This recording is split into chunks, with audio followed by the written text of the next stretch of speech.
will we get the Final Cut Pro on the iPad?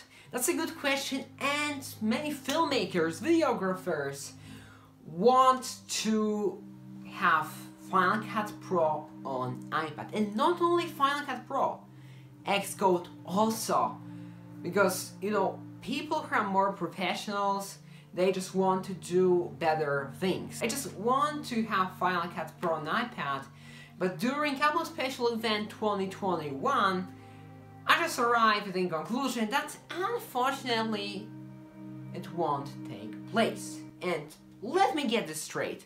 I know Apple announced iPad Pro with M1. It's a breakthrough, right? It's just amazing. I'm excited about it. I just wanted to get iPad Pro 11 inches because it's a pretty good computer. But Apple said on this Apple special event about LumaFusion on the iPad, on iPadOS specifically. Videographers have a large XDR display they can take with them everywhere and edit true-to-life HDR content using LumaFusion. I'm Terry Morgan and I'm from LumaFusion. Right, and also on iOS it's available, but you know, on iPhone it's a little bit smaller. So I just thought before the Apple special event that Apple can announce a Final Cut Pro Xcode on June 7th, you know, on the WWDC 2021. But the real problem here is that if Apple creates Final Cut Pro and Xcode professional apps, right, for iPad, people won't buy MacBook, won't buy the iMac. There's a real problem here. And then Apple will stop making money. Because now, you know, many people on YouTube say, you know what, I love iPad, iPad is amazing, it would replace my MacBook, right, or iMac completely, but unfortunately the problem is that iPad doesn't have Xcode or Final Cut Pro, right? And here's why Apple won't do that. They don't want to, you know, lose profit from MacBooks and iMacs. But also, just don't be discouraged.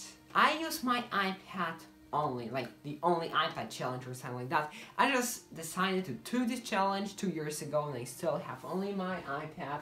I sold my iMac and this iMac replaced my computer fully, like, you know, 100%.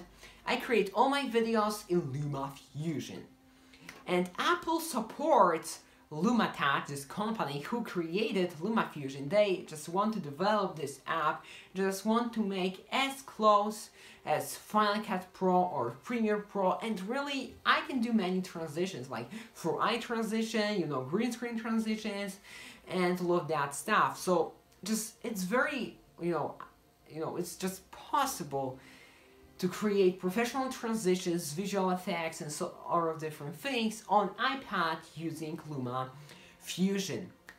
And on special events, probably you saw how people were using this LumaFusion program, you know, for creating videos, and you know, these were short clips, but so I don't think so that Apple is working on Final Cut Pro for the iPad, you know, on the iPadOS, because it would be extremely hard to create something beyond the LumaFusion, something better than LumaFusion, you know, because Apple wants to improve Final Cut Pro on macOS than on iPadOS, right, or on iOS. And it will be really stupid when Apple would announce that Final Cut Pro and Xcode will be only available on M1 iPads. What about other iPad mini, iPad, you know, this 8th generation, right, for school, like many people call it, or even older iPads, like iPad Pro from 2018 or from 2020. What about this? Because LumaFusion is available on iPhone 7, on iPad mini, on iPad's 8th generation, right, on iPad Pro from 2017, from 2018, it just doesn't matter. And Apple would just announce Final Cut Pro only on iPad Pro with M1, I don't think so. It'll be possible maybe for 5 years or 3 years. It's really just, you can still use LumaFusion. There are tons of channels, there are tons of videos on YouTube that can teach you exactly how to do similar effects to Premiere Pro or to Final Cut Pro. This is what I do every day. I learn how to improve my skills in LumaFusion app, and it's, you know, just great, and I'm just excited. So, thank you guys for watching this video. Don't forget to subscribe to this channel, like this video, share this video with your friends and family, and see you in the next time.